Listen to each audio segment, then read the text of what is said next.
dusome duhereye kuri 13 havuga ngo ariko bene data ntitugomba ko muyoberwa iby'abasinzira itiro ry'urupfu ngo ntimubabare nka babandi badafise ivyizigiro uko twizera yuko Yesu yapfuye akazuka abariko twizera yuko abasinziriye mwami twashikirijwe yuko twebwe abazoba bakiriho dusigaye gushitsa kukuza k'umwami wacu tutazokwitangira imbere y'abasinziriye na gatoya.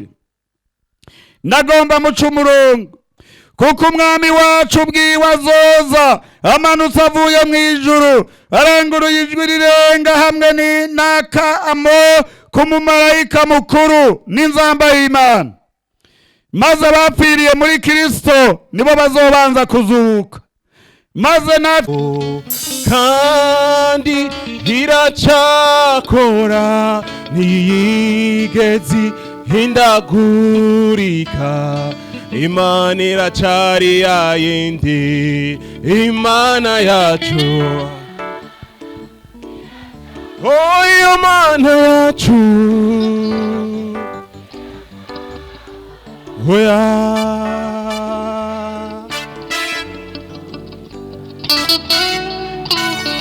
oh Imana iracariho kandi iracishura ntiyigeze hindagurika.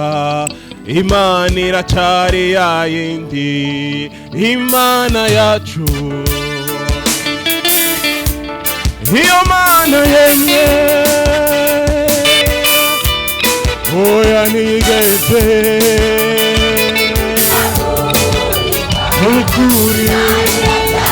Iyo Mana, Imana iracari yayindi, iracishura yemwe, Imana iracari yayindi, iracabohora, Imana iracari yayindi, oh Imana iracari yayindi, yemwe n'ukuri Imana iracari yayindi, Imana ntiranigwa, Imana iracari yayindi, Imana ntitetereza, Imana iracari yayindi, Imana n'inzizi, Imana iracari yayindi, yoyemwe Imana iracari yayindi, tubyemere yemwe Imana iracari yayindi, tunezerwe twese Imana iracari yayindi, tutahana ijambo Imana iracari yayindi, bishurirwa ahantu Imana iracari yayindi, tutahe tunezerewe Imana iracari yayindi,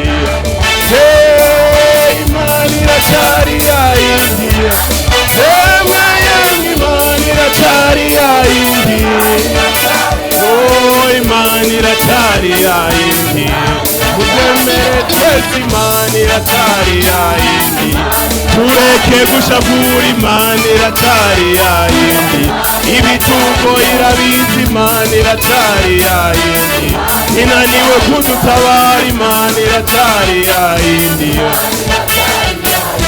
oh Imana, iyo Mana yemwe oya nigeze, iyo Mana yacu,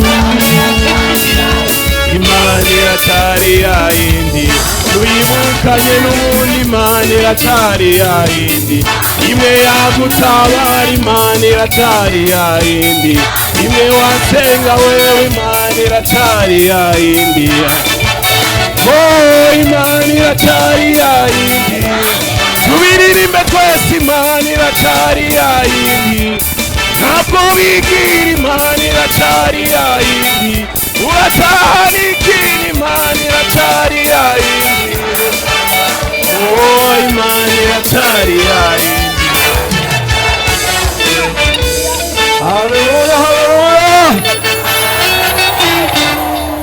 Mwicare ngira ndababaza ikintu kimwe, murakoze cyane. Ngira ndababaza ikintu kimwe, ugukomera amashi Imana no gutuka abantu basizwe amavuta n'Imana ikiremereye niki? Naho wogomba ugahora ariko mu mutima wawe hakaba hugaye harimwo ibiziriko n'ibindi, hawutayingia.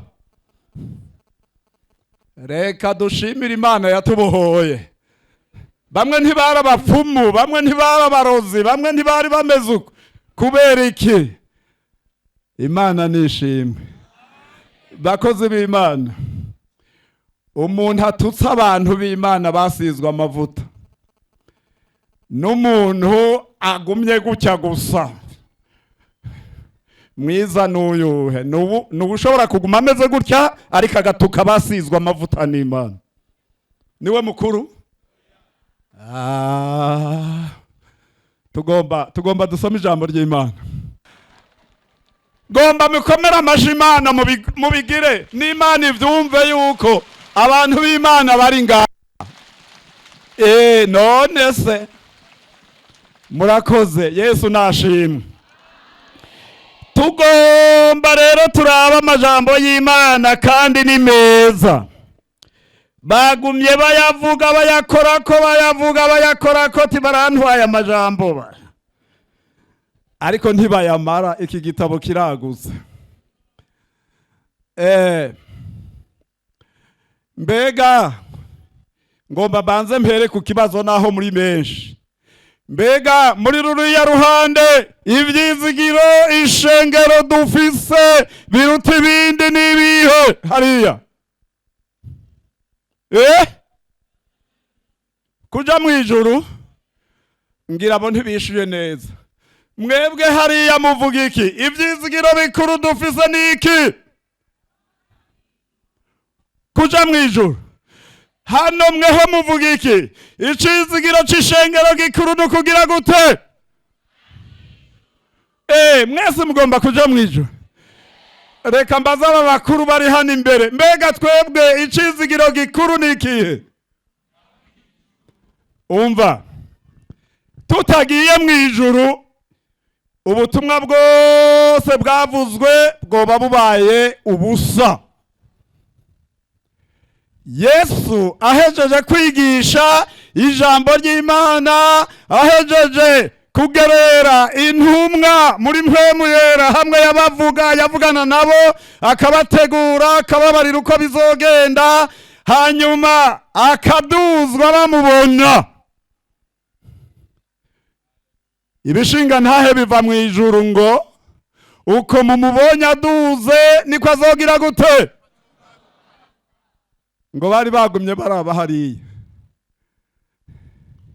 Umviriza rero, uko ukora ivyo ukora vyose usigaze ikibanza kitazoguhaza kuba mu gitigiri c'abazoduga mw'ijuru.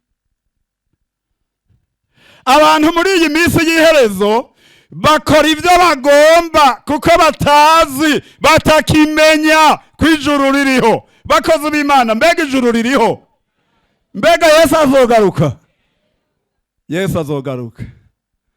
Abemera ko Yesu azogaruka baduza amaboko. Yesu azogaruka. Naho vya bindi bitaratungana ubitunganya n'ingoga kuko Yesu azogaruka.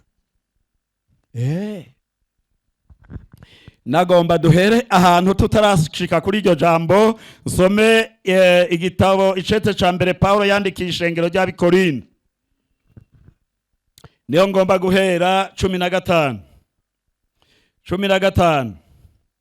Ijwi ryanje ntirimeze neza kuko rimaze amezi 2 rivuga ritaruhuka. Nari hohoteye cyane kuko ryakoze cyane. Reka dusome ivya icete ca mbere Paulo yandikiye ishengero ry'Ikorinto 15 umurongo wa 51 na 52. Ehe ndababarira kabanga, ntituzosinzira twese ariko twese tuzohindurwa.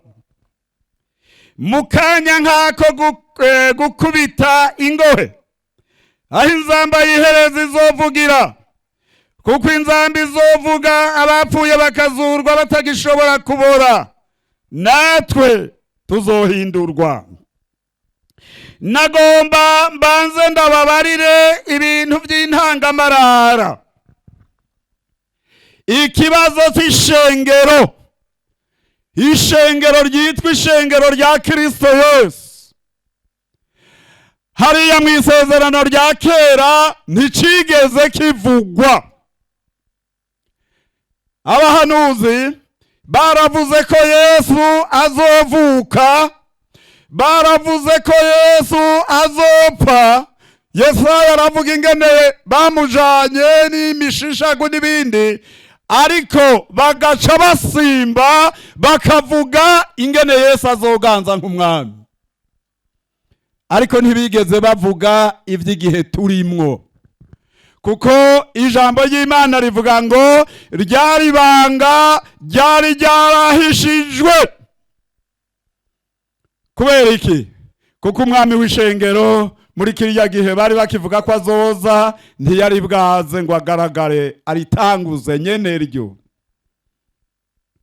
Hano rero uyu mukozi w'Imana Pawulo aravuga ngo ehe ndababarira akabanga, ntituzosinzira twese, ariko tuzohindurwa mu kanya nk'ako gukubita ingohe, aho inzamba y'ihereza izovugira. Ngaha rero usomye neza ugasubira inyuma cyane ingene integuro zari zimeze, ingene Pawulo avuga mu gice cya kabiri c'igitabo ca mbere c'Abikorinto, nagomba tubanze tuhasome tutarashika aho Yesu yabivuze abyatuye abitoboye. Hariya mu gice cya kabiri umurongo wa mbere haravuga ngo nanje, hejuru havuga ngo uko Imana yaseruye amabanga yayo, nanje bene data hamwe n'abasanga iwanyu sinaje ndagakura mu majambo canke mu bwenge mu kubamenyesha ibanga ry'Imana, kuko nagabiye kutagira ico nomenya muri mwebwe atari Yesu Kristo we yabambwe.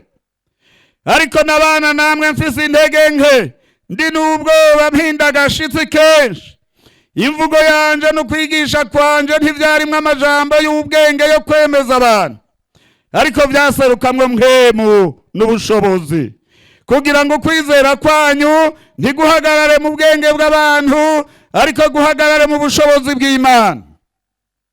Yamara tuvugana ubwenge hagati mu batunganijwe rwose, ariko ubwo bwenge si ubw'iki gihe canke si ubw'abaganza b'iki gihe bagenda bayoka, ariko tuvugishwa n'ubwenge bw'Imana bwari bwaragizwe ibanga, bwari bwaranyegejwe, ubw'Imana yagabiye kera ibihe byose bitarabaho, ko buzoba icubahiro cacu. Niko Pawulo avuga.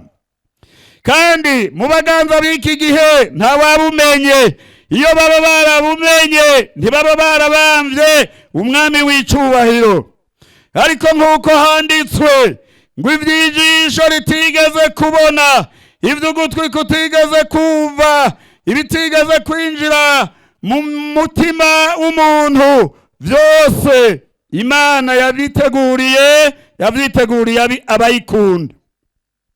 Ariko Imana yabiduhishuriye muri mpwemu wayo, mpwemu asesa vyose n'ibihishijwe vy'Imana. Ninde mu bantu azi biri mu muntu atari mpwemu yiwe iri muri we?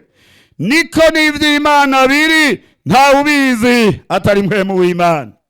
Ariko tweho ntitwahawe impwemu y'iyi si, ariko twahawe impwemu iva ku Mana, kugira ngo tumenye ivy'Imana yatugabiye. Navyo nyene turabivuga, ariko tubivuga mu majambo yigishwa ntitubivuga mu majambo yigishwa n'ubwenge bw'abantu, ariko tubivuga mu yigishwa na mpwemu, tugereranya ivy'impwemu n'ivy'impwemu bindi. Ariko umuntu afise umubiri n'ubwenge gusa ntiyemera ivya mpwemu w'Imana, kuko ari ubupfu kuri we, kandi ntashobora kubimenya kuko vyitegerezwa mu buryo bw'impwemu. Ariko umuntu w'impwemu asesa vyose, kandi ubwiwe ntawumusesa, ninde yigeze kumenya ibyiyumviro by'uhoraho ngo yigishe uhoraho? Ariko twebwe dufise ibyiyumviro byande. Pawulo hano yariko arasigura ingene Imana yamuhishuriye iri banga rikomeye ry'ishengero. Aranavuga aho yashika i Korinto mu kwigisha, ntiyigisha amajambo ahagaze ku bwenge bw'abantu. Aho yari Korinto ntiyagomba ko yogira ico amenya mu bantu, kandi ntiyari afise ubwenge bwo kwemeza abantu, ariko ngo ivyo yavuga ngo vyaserukamwo mpwemu n'ubushobozi bw'Imana. Nico gituma rero ugomba kumenya ivy'ibanga rya Kristo Yesu, ivy'ibanga ry'ishengero. Nturaba ubwenge bw'abantu, nturaba ibibonwa n'amaso, ariko winjire muri mpwemu kugira ngo ugereranye ivy'impwemu n'ivy'impwemu bindi. Kuko Bibiliya iravuga ngo mpwemu bwiwe abwiririkanya n'impwemu yacu, bigashinga intaye ko turi abana b'Imana. Amen. Ko turabaragwa. Nico gituma rero Yesu aho yaza gutanguza iki gikorwa c'ishengero, yaravutse, yarakuze, yarigishije, yarahamwe, yarishwe, yarakubiswe, yarapfuye, yarahambwe, yarazutse. Haleluya. Amaze kuzuka yiyereka abigishwa biwe n'abandi bari hafi yabo iminsi 40 avuga ivy'ubwami bw'Imana. Hanyuma rero arabanza arabahanura, tumviriza rero, jewe narabaronse mwebwe, muze murorere ico data yari yantumye gukora. Hariho ubundi mwisa nzobarungikira, muzogume hahandi twahora dukoranira, hanyuma uwo niyaza muzoronka ubushobozi. Ubwo bushobozi nibwabaza ko muzoca mubivyabona vyo kunshingira intahe. Arabatira ibanga vyose agenda bibabariye.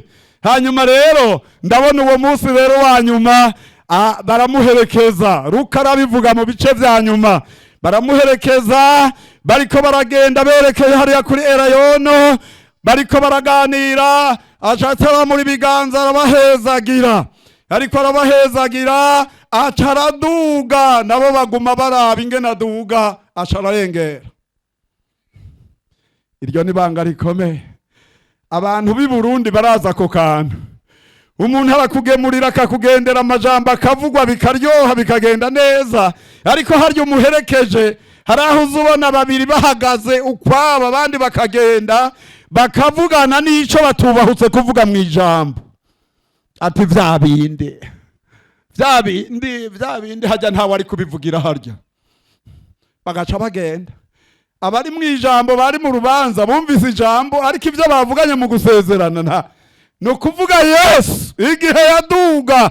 Ivyo bavuganye n'abigishwa biwe hariya kuri Elayono ryari banga ry'ingene mpwemu yera azobaza ko ingene bazoca batangura gushinga intahe. Ivyo nta wundi yabimenye atari bamwe bamuherekeza.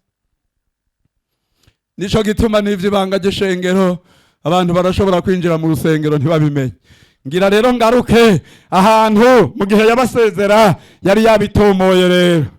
Arababarira ati murumvizo nababariye mwabitahuye. Umviriza rero, ngira ngire indunduro, ntimuhagarike imitima yanyu, mwizere Imana nanje munyizere. Imuhira kwa data hari amazu menshi, iyo abatariho mba ndabibabwiye, ariko ko ngiye kubategurira hanyu nzogaruka kubajana kugira ngo ahondi abariho namwe muba. Umva, hano bavuze ngo ni muri santere ya Nyabikere mu bubwiriza bwa Muyange, Kiyange, mu misiyoni ya Gitega. Siko ntimugire ngo ibi bikorane bizoherera ngaho. Oya, ibikorane bizoherera imbere y'Imana. Abakristo babatijwe baja ku ruhimbi mugorora amaboko turabe. Umviriza, nagira ndabararike. Umva, no kuvuga Yesu ahejeje gutanguza bijya biri mu byo yababariye nk'iragi. Turabigize, turasangiye, ariko tuzosubira gusangira umutobe musha hehe naho dutanguranirwa. Rero ntuzuhareyo, ndagusengera ngo ntuzuhareyo, nawe unsengere ngo sinze mpareyo, tuze duhurireyo tuvuge ati wa munsi Kiyange hari ivyo twavuganye.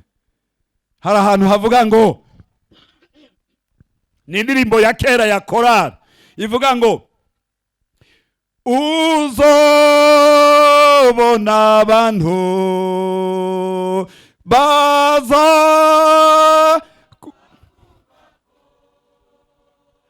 baku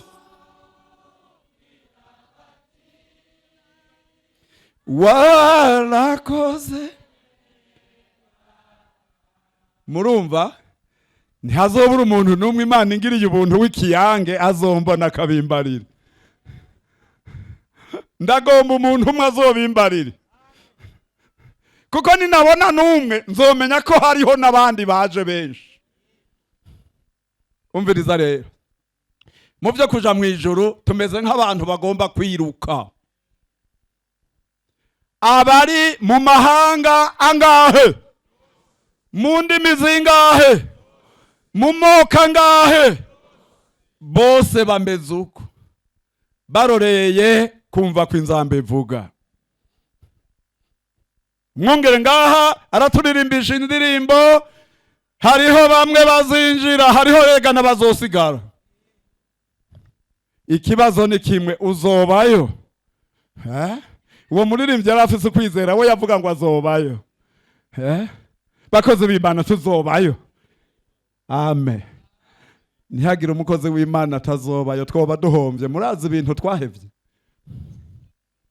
urazi imisozi n'ibiyaya. Reka rero, hano rero Yesu Kristo aragenda. Ubu rero turi muri yatande, azogaruka. Matumaini ya kanisa ni kugira guteba Tanzania, kurudi kwa Yesu. Amen. Umva, hamwe Yesu atagarutse, Antikristo yotumara twese. Azovuga ko twizeye bitari byo. Nico gituma dufise kwizera kw'ivyo yatubariye byose azobishitsa, tuzogenda iwacu. Muri iki gihe abantu barakengerana, abantu baragayana, abantu barankana, abantu bararwara, abantu barapfa, abantu barakena, ariko hakurya y'ibi byose hari ubugingo budashira. Ubugingo budashira. Umva, uvuye ngaha avuga ngo uwo mwandu w'ubugingo budashira niwe twabikiwe, hakurya y'amageragezwa, hakurya y'ibitutsi, hakurya y'urwanko, hakurya y'inzara, hari ubugingo budashira. Umva, dusome icete Pawulo yandikiye ishengero ry'Itesalonike ca mbere, igice ca 4 umurongo wa 13. Icete ca mbere Pawulo yandikiye ishengero ry'Itesalonike, dusome duhereye kuri 13. Havuga ngo, ariko bene data, ntitugomba ko muyobegwa ivy'abasinzira itiro ry'urupfu, ngo ntimubabare nka babandi badafise ivyizigiro.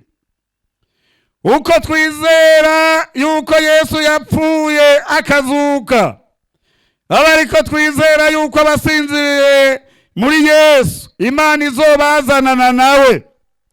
Iki nico tubabwira, ni ijambo ry'umwami twashikirijwe, yuko twebwe abazoba bakiriho dusigaye gushitsa kukuza k'umwami wacu tutazokwitangira imbere y'abasinziriye na gatoya. Nagomba muca umurongo, kuko umwami wacu ubwiwe azoza amanutse avuye mu ijuru aranguruye ijwi rirenga hamwe n'akamo k'umumarayika mukuru n'inzamba y'Imana, maze abapfiriye muri Kristo nibo bazobanza kuzuka, maze natwe abazoba bakiriho dusigaye tuzoca duteruranwa nabo mu bicu dusanganira umwami mu kirere, niho tuzokwama tubana n'umwami. Nuko mwiruranisha aya majambo umukozi w'Imana Pawulo arigisha ishengero ry'Itesalonike, arababarira ivy'aka gakiza dusangiye, arababarira yuko hariho kuzoja mu ijuru, arababarira ibintu vyinshi vy'amasezerano y'Imana. Hanyuma rero haheze iminsi abantu bamwe bo muri bo batangura gupfa. Ivyo none ubutumwa ntimugire ngo birabura, batanguye gupfa haca haza abandi bantu bavuga ati ntitwababariye, mwizeye ibitari ivyo, bavuze ko muzoja mu ijuru none ko mupfuye mutaraja mu ijuru.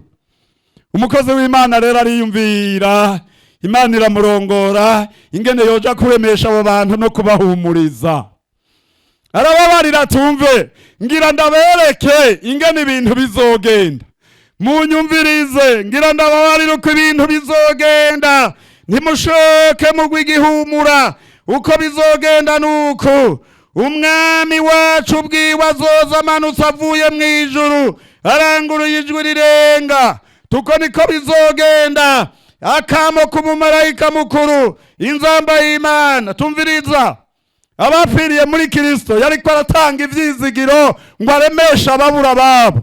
Umviriza, abapfuye muri Kristo Yesu, abapfiriye muri Kristo Yesu, iryo jwi rizomanuka ribasanga iyo baryamye, iyo basinziriye mu mukungugu, nibo ba mbere bazotangura kumva iryo jwi bazuke, maze abakiri bazima natwe duhindurwe.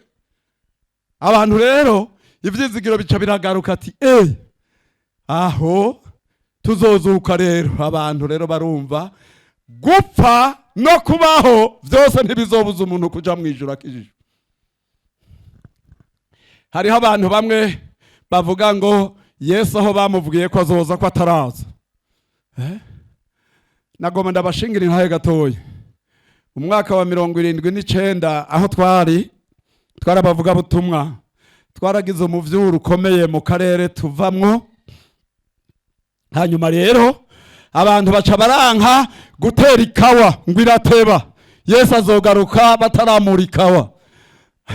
Abantu bo mu gice c'imbo baranka gutera ibigazi, abantu baranka gutera ibitoki, abantu baranka gutera ibiti vy'imikaratusi, baranka ivyo vyose ngo Yesu azohava aza bitarera. Twaragize amagogo. Umva tubanza gusubira kwigisha ingene Yesu azoza abantu bariko barakora, bariko barubaka, bariko bararya, bariko baradandaza, hanyuma ivyo bazoba bariko barakora vyiza, bakoreye Imana neza, ari vyo bazokwambika nibagenda hariya, bazokwambara nk'ibikorwa vyiza. Mwebwe mwabanebwe, mwebwe ntimuzogenda mumusanganiye kuko ntabanebwe bazojayo. Abantu rero batangura gusubira ku kivi barakora, ubundi bari base ngo Yesu agiraza, ugasanga umuntu yatunye agasenga kuva kuwa mbere ari mu masengesho, kuwa kabiri, kuwa gatatu, kuwa kangahe. Umuntu bene uyo mwabakozi b'Imana ntimuze mumwemerere.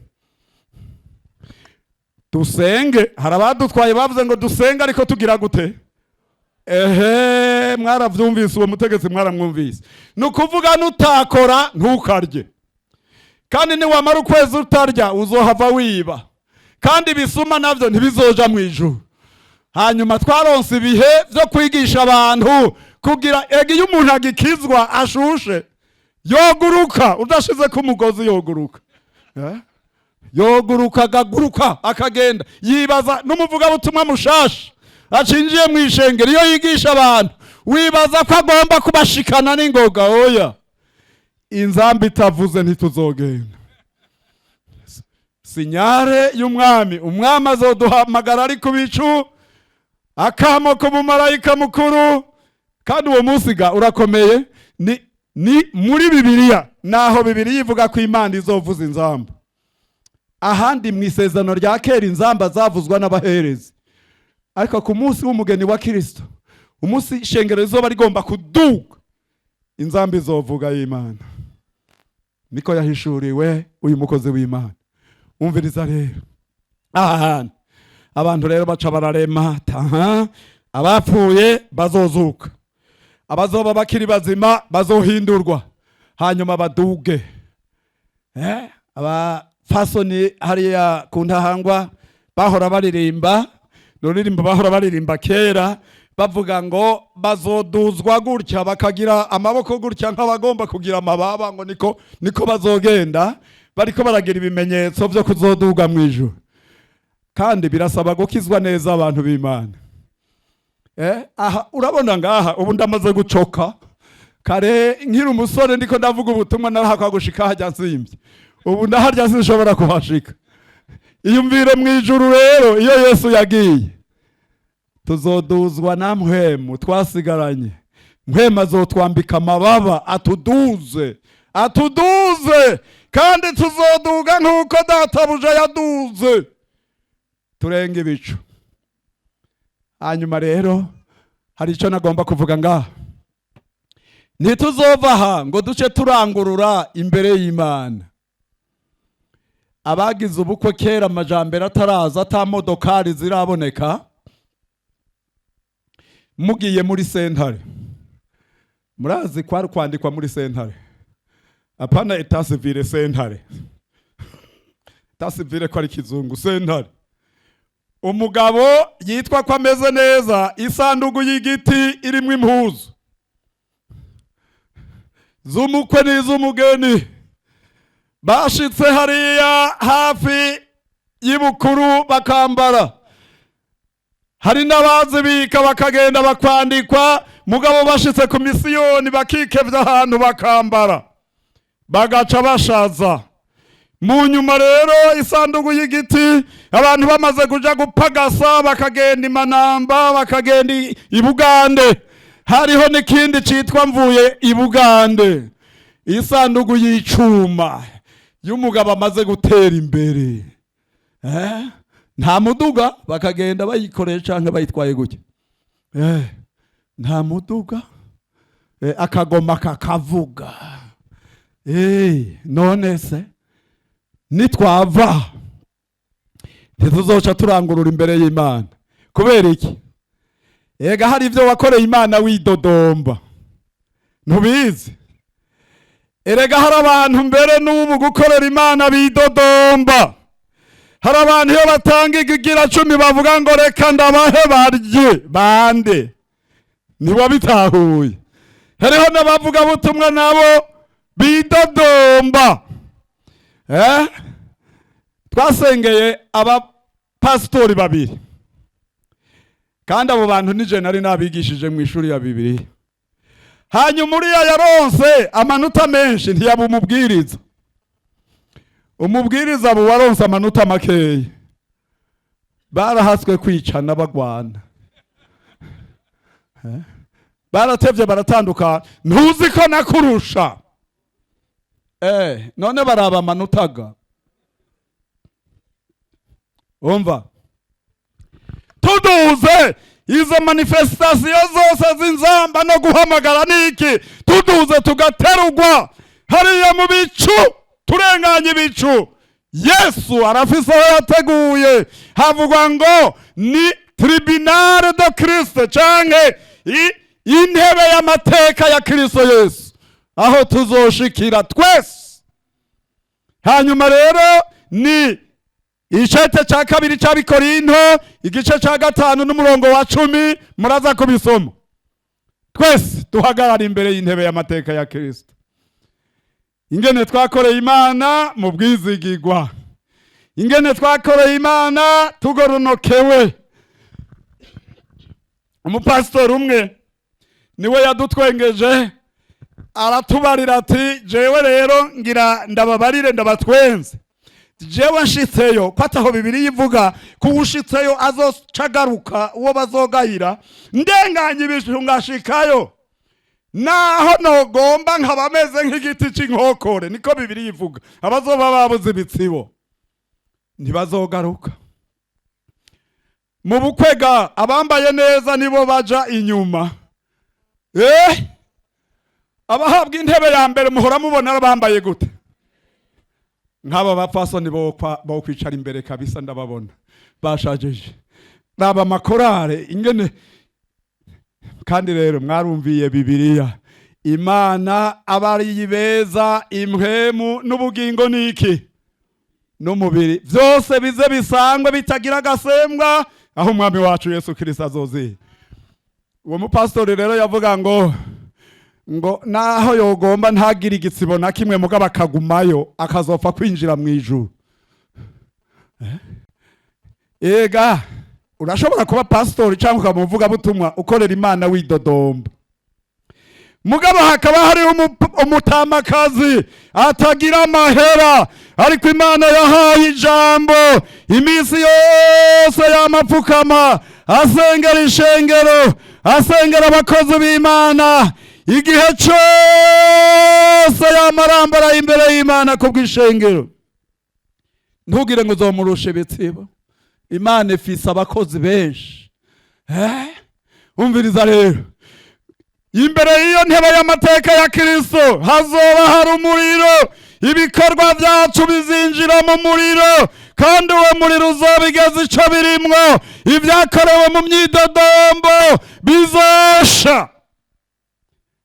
Ibyakozwe neza mu Bikorinto ahantu havuga ngo ivy'ivyatsi, ivy'ibiti, ivy'iki byose uwo muriro uzobitongora ubikureho. Rero dushaze twambikwe. Mparanigira ku basirikare jewe canke abapolisi bakuru eka n'abatoye imbere birashika mparandabigira ko harya hari amapete uko imyaka igenda irakura bamushimiye ageze muri ico gihe bamwongera, ariko hari ibindi bamuha bakamukurona ko yakoze neza.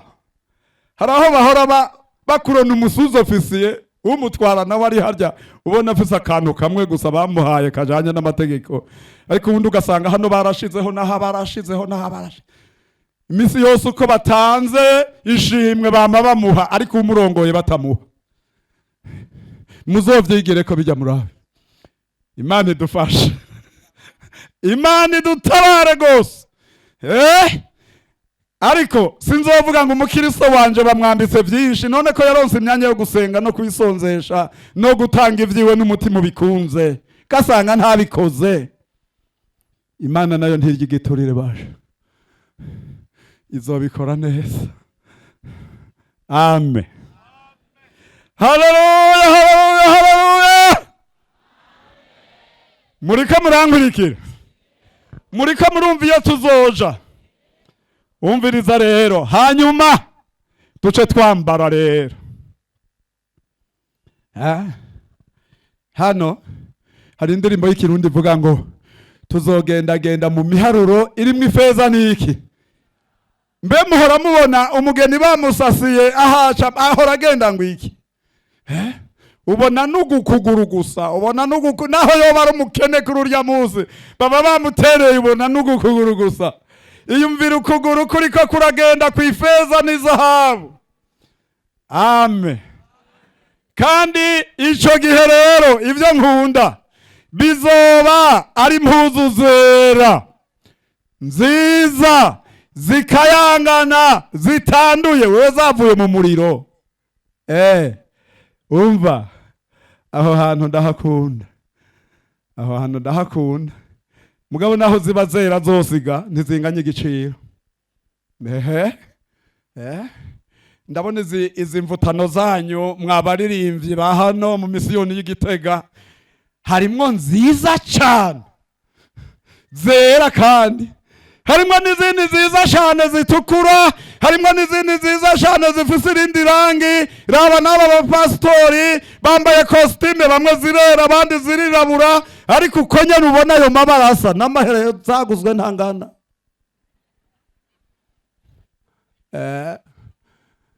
Haleluya, haleluya. Icomba tukazohura n'aba bantu bakoraniye hano mu bwami bwo mwijuru. Mpora nibaza iyo YouTube na Facebook vyankenyereye cyane,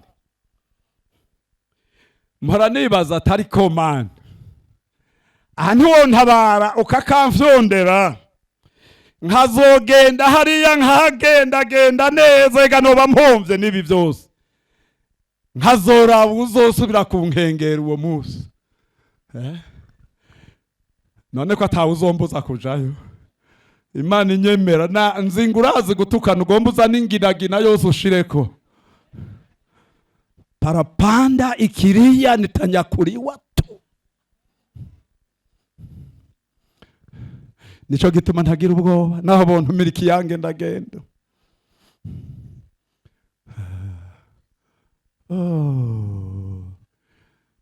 Nzojana nabemeye nzobahezagira.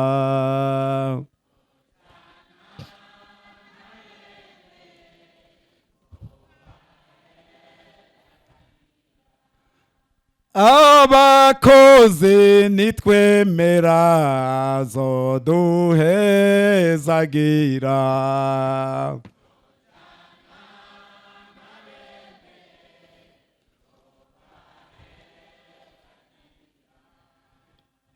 Ishengero nimwemera zoduhezagira.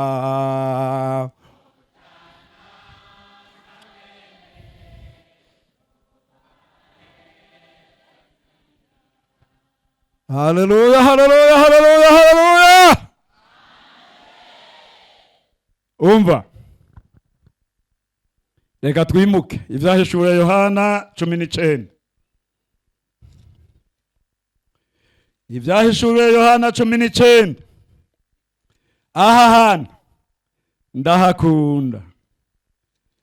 ndahakunda kuko niho tuvuye aho hantu tuzotunganirizwa, tuzoca duseruka imbere y'Imana.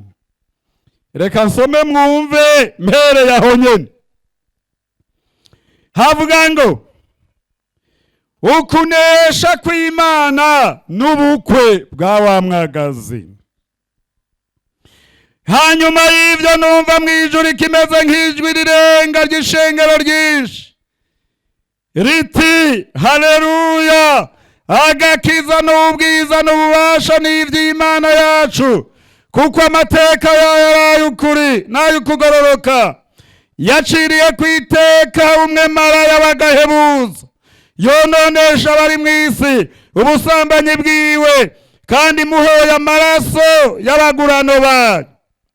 Rivuga ubugira kabiri riti haleluya, kandi umwotsi wiwupfunduka ibihe bitazoshira. Babakuru 24 na vya binyabugingo 4 vyikubita hasi bisenga Imana, ivyagiye kuri iryo ntebe biti amen, haleluya. Ijwi riva kuri iyo ntebe rivuga riti nimushima Imana yacu yemwe mwese abagurano bayo, abayubaha aboroshe n'abakomeye. Kuri 6 numva ikimeze nk'ijwi ry'ishengero rinini, nikimeze nk'ugusuma kw'amazi menshi, nikimeze nk'ijwi ry'imituraga rihambaye kivuga kiti haleluya, kuko umwami Imana yacu ishobora vyose ihangamye. Tunezerwe tuyihe icubahiro, kuko ubukwe bwa wa mwagazi w'intama bushitse, umugeni wiwe ariteguye, kandi yahawe kwambara impuzu zera nziza zikayangana zitanduye. Izo mpuzu zera nziza nizo bikorwa vyo kugororoka kw'abera. Umumarayika arambarira utandika uti hahirwa abatorewe gutaha ubukwe bwa wa mwagazi, kandi arambarira atayo majambo n'ay'ukuri y'Imana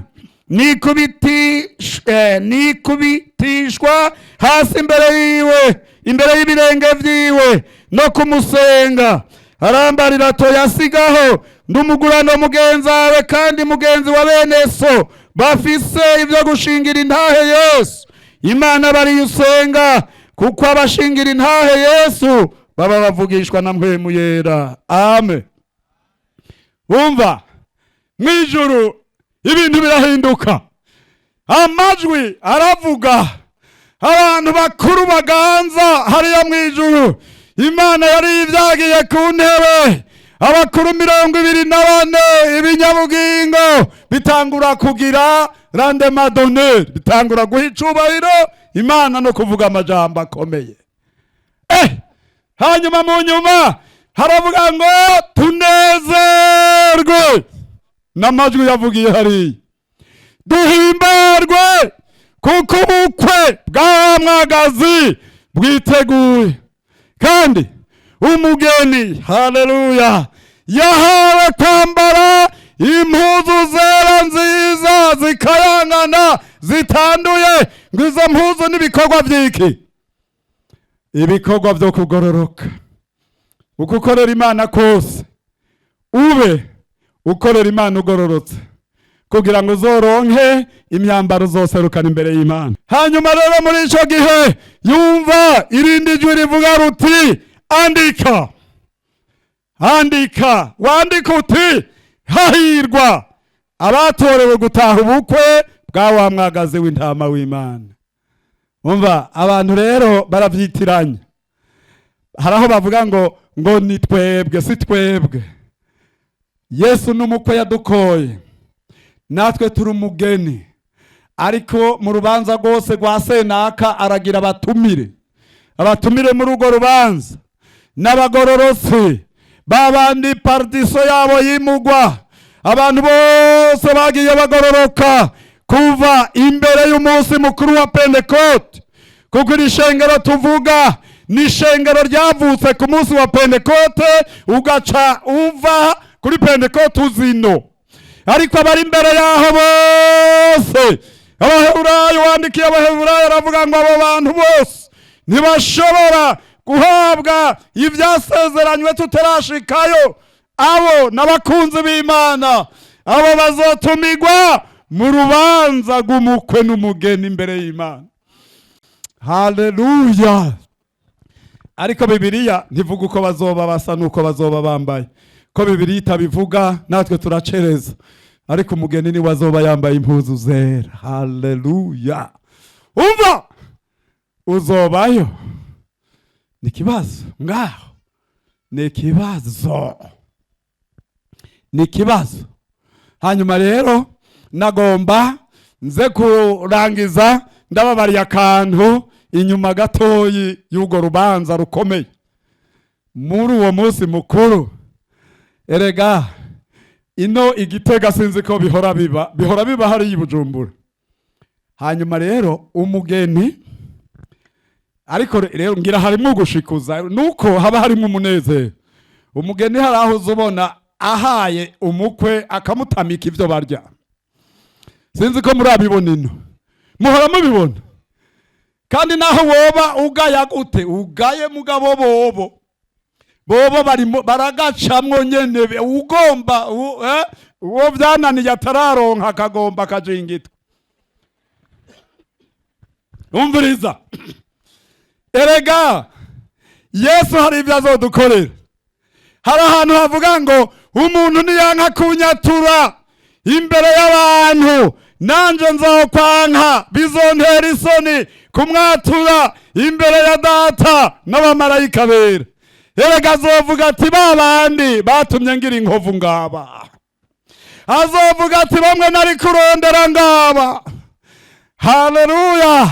Umviriza rero, hari ivyizisho ritigeze kubona tuzobona, bimwe twasoma tuzobona Imana yamurungitse sha.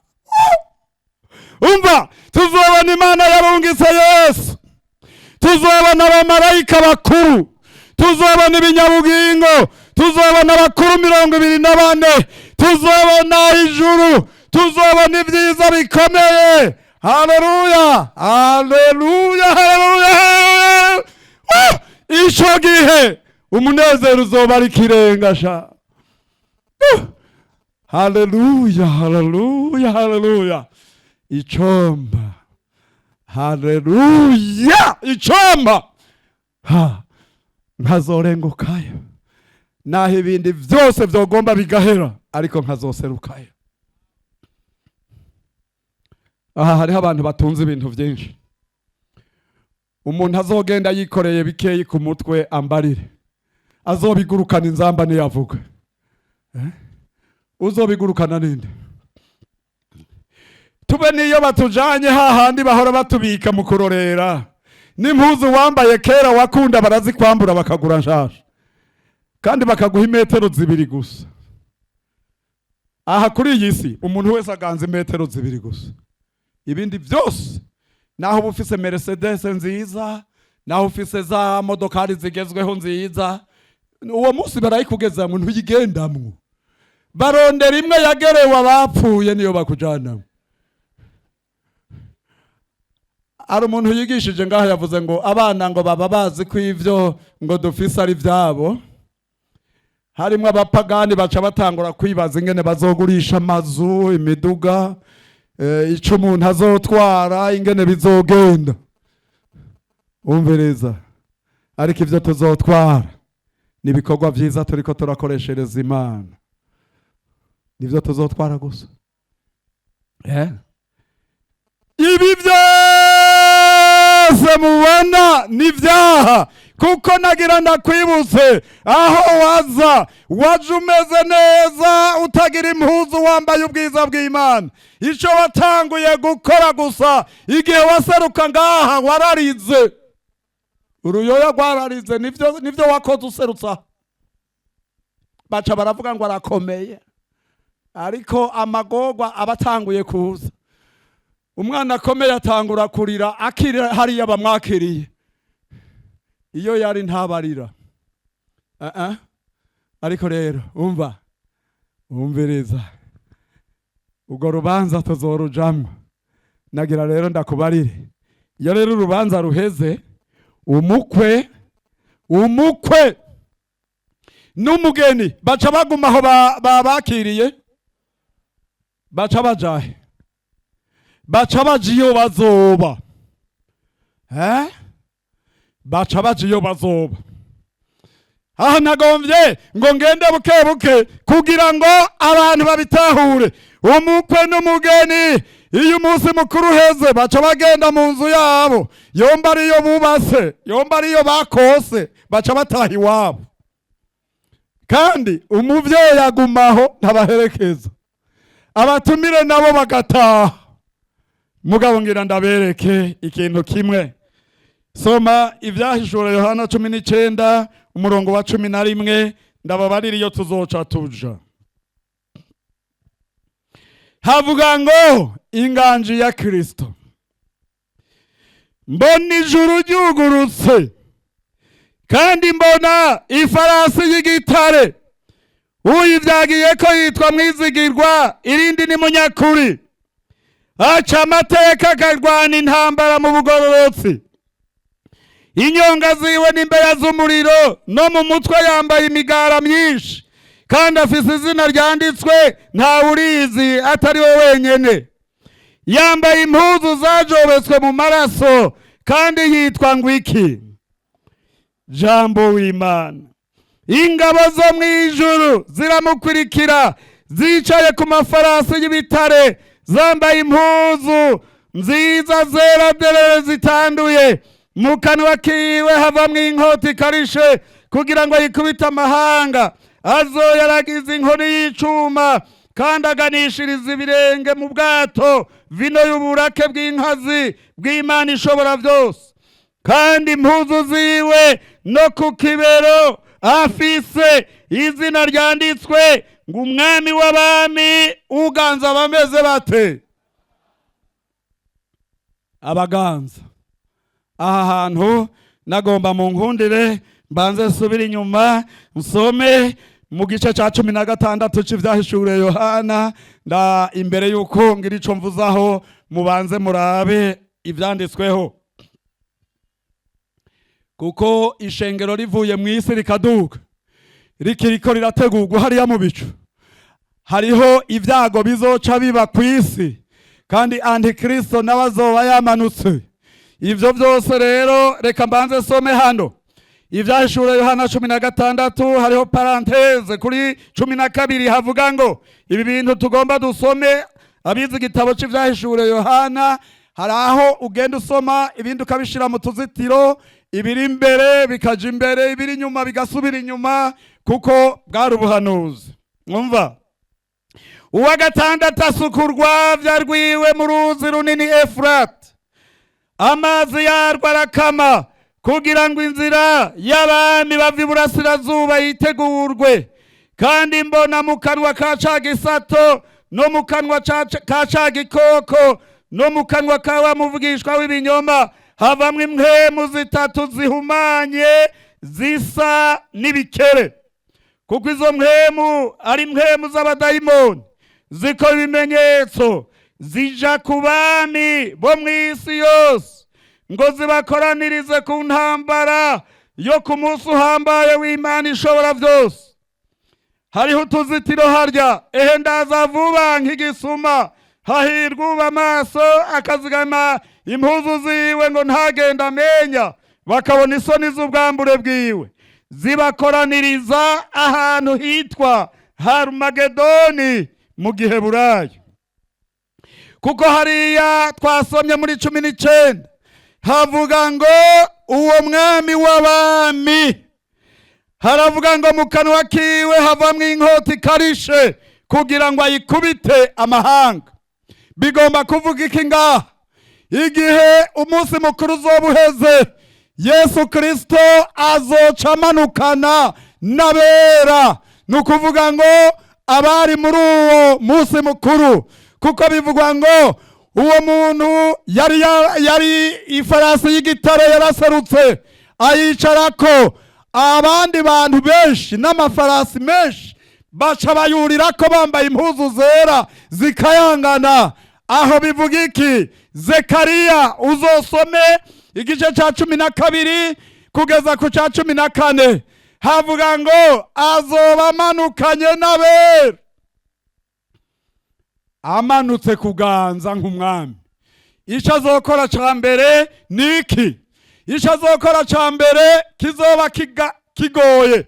Kandi murabona les signes précurseurs, ibimenyetso bibanziriza biratanguye. Amahanga yose yo mu buseruko bw'izuba azoba yakoranye kugira ngo atere Isirayeli, kandi azoba yahasanganguye. Kandi Bibiliya usomye neza abanditsi baravuga, usomye no muri Bibiliya, bazoba babishe hasigaye kimwe ca kangahe c'abantu bose b'Abisirayeli. No kuvuga Zekariya aravuga ngo uwo munsi bizoba bikomeye.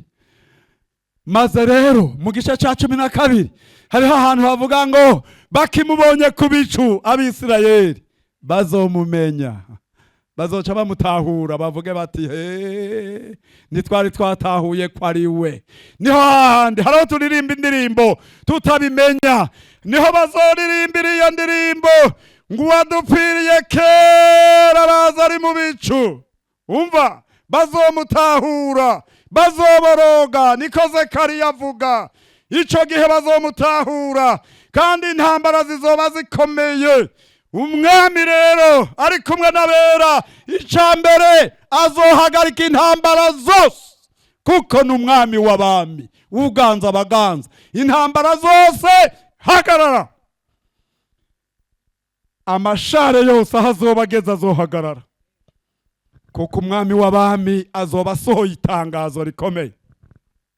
Muri iki gihe abantu baragerageza guhagarika intambara. Aha nibaza ko harimo n'abasirikare ngaha. Amahera yo guhagarika intambara hariya muri ONU hehe aracaribwa. Ntizizohagarara umwami w'abami atarazihagarika, kuko Bibiliya ivuga ngo intambara zizorinda zishika no kwiherezo. Kwiherezo ry'intambara ni ryari? Umwami Yesu amanukanye n'abera. Aca avuga ati intambara hagarara, umuntu wese ahagararira hageze. Kandi muri Matayo 25 hariya ku murongo wa hariya hepfo haravuga ngo azoca urubanza rw'impene n'intama. Abantu bagiriye neza Isirayeli, abantu bagiriye nabi Isirayeli, azobarobanura nk'urobanura intama mu mpene. Kandi aho hantu hari ibintu bikomeye bizokorekera ngaho hantu. Ewe aho hantu imbere yuko aja kuganza no kuvuga ngo hazokorekera ibintu bikomeye ngaho hantu, abantu batangare. Hari ikintu gihora kintera ubwoba jewe. Murabona ko dukunda imfashanyo.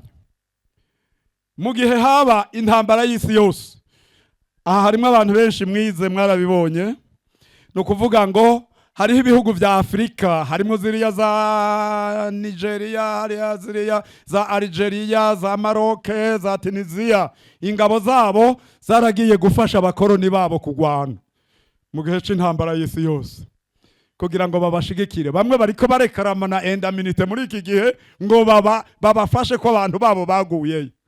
Nama nibaza rero ko twebwe murabona turacari igihugu kiri mu nzira y'amajambere. Hamwe rero, hamwe urabona turiko twakira imfashanyo kandi turazikeneye. Ega ntituragera aho twigeza mu none ntidukeneye imfashanyo. Tuzokora ariko turondere n'abatwunganira. Hamwe twoba twaronse imfashanyo ni nk'akarorero, naho hoba harimwo abaganza ni Bibiliya yanje bimbarira. Hanyuma uwe yaduhaye imfashanyo tukazoca dusanga ari umwansi wa Isirayeli. Agaca dutegeka rero muri iyo ntambara ko tuzotonda imbere yiwe ngo tuze kumufasha. Yesu azodukubita inkoni y'icuma sha. Ubuhanuzi burahambaye basha. Umviriza rero, Imana idufashe. Nico gituma nifuriza abarundi n'abarundi kazi n'abanyamahanga baba muri iki gihugu, ndabifurije agakiza, ndabifurije kuzokumva inzambu bwa mbere, duhunge ivyo vyose tugende iwacu. Nitwazanana nawe erega iyo uri kumwe n'umukuru afise ijambo, twebwe nta kizoba kitugoye. Avuga ati intambara hagarara, zihagarare, twese ati amen. Umwami w'abami aravuze. None umviriza, ariko hari ingorane. Ngomba gusoma aho ndangiriza ntiharyoshe. Imana ngwizoca itegeka rero aho vyabereye si vuba, ngomba kugirira umunsi mukuru inyoni zo mu kirere kugira ngo umwana wanje aganze mu mahoro. Ndafise itangazo, emwe bisiga vyo kumpera y'isi, ngwino namwe ndabagirira umunsi mukuru. Reka dusome 19:17 ivyahishuriwe Yohana. Yesu ategerezwa kuganza atakagikaciro. Havuga ngo mbona umumarayika. Ewe abamarayika bazokoreshwa muri ico gihe kwe. Mbona umumarayika ahagaze ku zuba, asemerera n'ijwi rirenga, abarira ibisiga vyose biguruka vyatiriye ijuru, ati nimuze mukoranire ku mazimano menshi y'Imana, ngo murye inyama z'abami n'iz'abakuru n'abagabisha b'abasoda n'iz'abahizi n'iz'amafarasi n'iz'abayicarako n'iz'abantu bose abidegemvya n'abagurano aboroshe n'abahambaye. Mbona ca gikoko n'abami bo kw'isi n'ingabo zabo bakoraniye kurwanya uvyagiye kuri ya farasi n'ingabo ziwe. Ico gikoko gifatwa mpiri, bona wa muvugishwa w'ibinyoma yakorera vya bimenyetso mu maso yacu, akazimbirisha bemeye gushikwa kw'ikimenyetso ca gikoko n'abasenga igishushanyo cacu. Vyose bifatwa mpiri, bitererwa mu kiyaga caka umuriro n'amazuku. Abasigaye bicishwa inkota n'uvyagiye kuri ya farasi imwe ivuye mu kanwa kiwe, ibisiga vyose bifunereza inyama zavyo. umva abari baje kugwana intambara ihagaze ntibazocika, nta numwe azocika. Intambara ihagaze umumarayika aragira itangazo atumwe n'Imana, umva ntihagire ucika. Hari aho Eliya ahejeje gukora bya bimenyetso n'ibitangazo bikomeye, umuriro ukamanuka kuri Karumeli, yavuze ngo ntihagire igishegu na kimwe gicika. Byari itangazo rivuye ku Mana. Muri ico gihe rero abantu bose, Antikristo, umuvugishwa ibinyoma, yabahumekeye mu izo mpwemu mbi, wewe bobo mu kiyaga caka umuriro direct caragenda babaterera hariya. Abasigaye mwese ni ku nkota mwese. Hanyuma rero agacerere. Umva ngira nce ndangiza mvuze ikindi. Muri ico gihe rero ivyo biheze, Bibiri yivuga ngo mbona umumarayika, murabisoma mu gice ca 20, amanutse avuye mw'ijuru afise umunyororo, kuko kugira ngo Yesu aganze bizobanza gutegurwa neza. Mbona umumarayika amanutse avuye mw'ijuru afise umunyororo, afata ca gisato, niyo yanzoka ya mbere ni Satani, arakiboha akinjiza mu vyobo vy'ikuzimu, arahadadira. Aradadira fye na Satani araboha. Umva yewe ivyo turorereye mwogomba mwokizwa neza tukitegura. Hari ibintu bikomeye hari imbere. Hariya rero hariho ibizoca bikwirikira. N'umurongo wa mbere kugeza kuri 3 w'ivyahishuye Yohana 20. Inyuma yaho rero Satani aboshwe, hari bizokoreka rero. Hariho abantu bazoba batagiye mu ijuru. Murababona muhereye ku murongo wa 4. Abantu bazoba batagiye mu ijuru ariko barabakristo, bakaba babaye abanyantege nke, bakaba batumvise inzamba, bagaca basigara. Hanyuma rero muri ico gihe Antikristo akabasanga, nibo babandi bazobarirwa ngo ntuja kwa muganga utari kwinomero, ntuja mu kaguriro utari kwinomero, ntuja hehe utari kwinomero, mwana wawe ntaja kwishuri, ibintu byose utari kwicapa y'ico gikoko.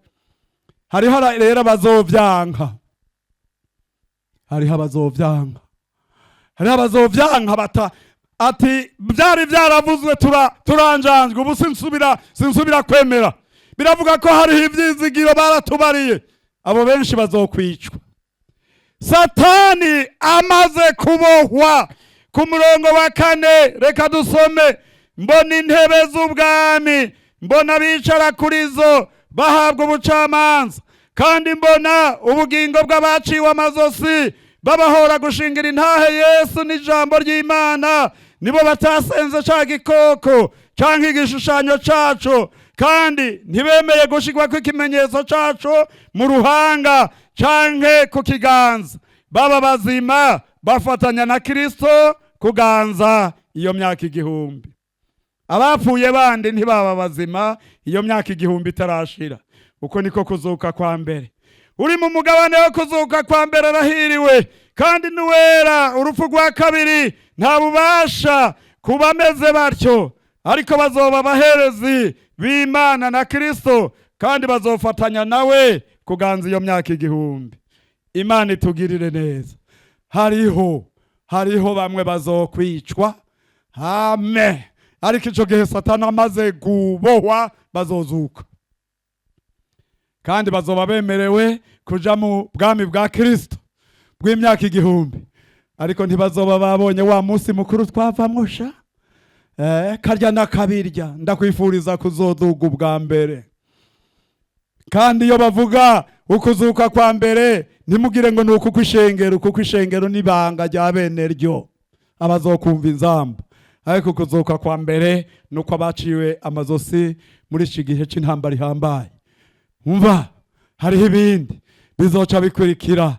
Hariho abanyavyaha kuva kuri Kayini, abo ntibazozuka. abo bazozuka inyuma y'imyaka 1000, kuko imyaka 1000 iheze Satani azorekurwa ngo amare akanya gatoyi. Muri ico gihe azosubira vurunganya abantu bariho babayeho muri iyo myaka 1000 kugira ngo bagire intambara ya Gogi na Magogi. Muri ico gihe hariho ibizoca bikurikira. Amen. Reka ndabisome naho igihe kigiye. Reka ndabisome nimuhave mugenda muzazaniwe. Reka ndabisome mu izina rya Yesu Kristo.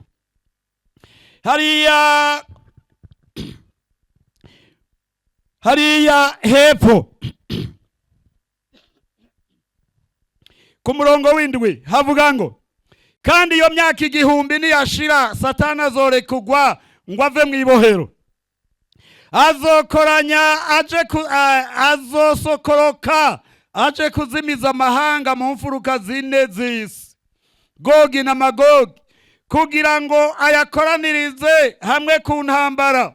Igitigiri cabo ni nk'umusenyi wo ku kiyaga, baraduga bakwira isi yose, bakikizaho ingabo z'abera zishagaje, na ca gisagara gikundwa. Umuriro uratibuka uvuye mu ijuru urabarigata, kandi umurwanizi yabazimiza ateregwa muri ca kiyaga caka umuriro n'amazuku kirimwo ca gikoko na wa muvugishwa w'ibinyoma. Bazobabazwa ku murango no mwijoro ibihe bidashira. Umva, no kuvuga rero ibintu byose biriko birafata umurongo. Umuvugishwa w'ibinyoma na Antikristo bari mu kiyaga caka umuriro, none na shebuja aragiye. Ubutatu bwa Satani buri mu kiyaga caka umuriro.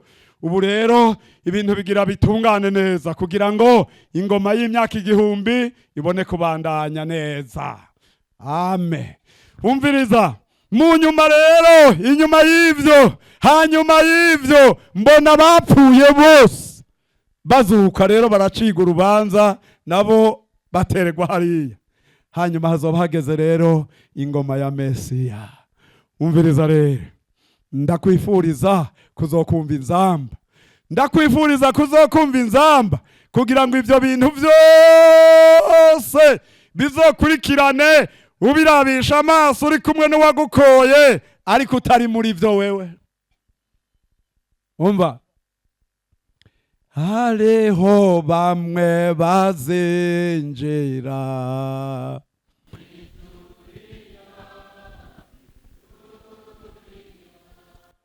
babone vyiza babikiwe,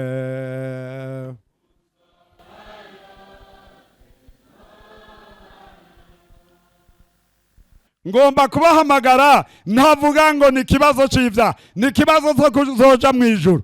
Hamwe inzamba yovuga uyu munsi wo kwambikwa amababa ukaduga kuwagukoye, kugira ngo ivyo vyago vyose nibizogenda bikurikira uzobirabisha amaso uri kumwe n'umukwe yagukoye. Nimba utazoburimwo, ngwino naho wowe uri hari inyuma kwibarabara, naho wowe uri hari uri kuranyumva wumvirijwe ndiko ndavuga, agasanga utiteguye kuzohura n'umwami ngo umusanganiraho izambi zovugira, uragowe. Ngwino tujane. Haleluya, haleluya, haleluya. Ngwino turakurorera. Reka nsabe umwungere hano abandanye batera karirimbo, mube muraza. Nuko rero kaze duce bugufi imbere y'Imana. Hafi y'umusaraba hari isoko nziza, bose banywako gusa ipfamwa gakiza. Ngumeo ku giti cha Yesu, amaraso iwe niyo soko yo hafi y'umusaraba niho nzohoramba ndorereye cagiye nzoca bukuruzi ngumeo ku giti ca Yesu amaraso iwe ni yo soko y'ubugingo ni utuma nemera kwanga iby'isi rwose kuko ari unkundisha Yesu yapfiriye ngumeo ku giti ca Yesu amaraso yiwe niyo soko y'ubugingo. Nuko rero tugomba dusenga Imana, ariko abakozi b'Imana bari hagati yanyu, ubonye bo kurengana ucukiriza urutoke ubereke ko utararonka impanuro. Twebwe twifuza ko umuntu wese yatura. Umuntu yatuye icyaha gica gisohoka kandi agaca yumva amahoro. None rero dusaba umwungere kuva ikigoma basengera Imana. Mana yacu, Mana nziza uhoraho, ubwa mbere twumva ko twogukengurukira no kugushimira. Tuzanye amashimwe yuzuye mu mitima yacu. Amajambo yacu ntakwiriye, ntashoboye kuvuga twumva twogushimira Mana, kukubera watanze umwana wawe w'ikinege kugira ngo ducungurwe. Hanyuma iri jambo tubwiye ngo tuzoryakirira umugisha waryo. Uravuga yuko ari ivyizigirwa vy'amahigwe. None mwami, nico kivuzwe ngaha, nico uvugishije umukozi wawe. Raba none kukubera ubwo buntu watugiriye, data abantu bawe bapfukamye imbere y'inyonga zawe. Umwe wese agira ati icomba nkazojana nawe, ati icomba nkazogusanganira mu kirere. Yesu Kristo, turasavye Mana, twongeye gusaba n'ubunyene. Mitima y'abantu bawe ni yacu twese. Twifuza wa munsi yuko tuzogusanganira mu kirere. Nikura duha imigisha itandukanye, nikura tugirira neza ngaha mw'isi, ariko umugisha usumba yose Mana dusavye nuko umwe wese uzomushoboza gushika kugusanganira mu kirere. Hanyuma uzokwambika ibitsebo abantu bawe. N'umwe wese avukamye imbere yawe Mwami. Hari ufise ubwoba, hari umuntu atizera yuko bizoshika, hari umuntu bigora sanga ariko aragwa vyuka. None n'ubu nyene avukamye imbere yawe. Gira imbabazi rero kumwe wese ngaha, gira ikigongwe kumwe wese avuga imbere yawe. N'uwese yifuza, birashoboka akaba hari umuntu ari kurere hariya kwibarabara, yoba yatinye mugabo yumva amajambo yawe yamukoze ku mutima. Turasabye nawe ngo umurongore, umufashe Mana. Iri koraniro dukoraniye ngaha rigire rizobe rijya koraniro zokoranira mu ijuru. Wakoraniye ngaha wumvise aya majambo Mana, ntagire uzosigara uwo munsi. Duhe ingomezi rero Mwami, tanga ingomezi kw'ishengero ryawe.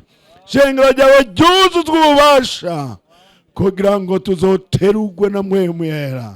Ya mabi atarashikiriye isi, ya magorwa atarashikiriye isi, warateguye kuzojana ishengero ryawe. Natwe Mana, ishengero ry'ahantu dukoraniye n'ishengero ryawe riri ahantu hose mu isi, urishoboze, twese udushoboze. Mw'iki gihe tubona yuko igihe kiri hafi, dushoboze kuguma ku musaraba. Fasha umuntu agume ku musaraba. Duhe kwama amaso yacu turi maso, kugira ngo turarire agakiza waduhaye gafise igiciro kitoharugwa. Urakoze kutugiriye neza, ni mu izina rya Yesu umukiza wacu. Amen.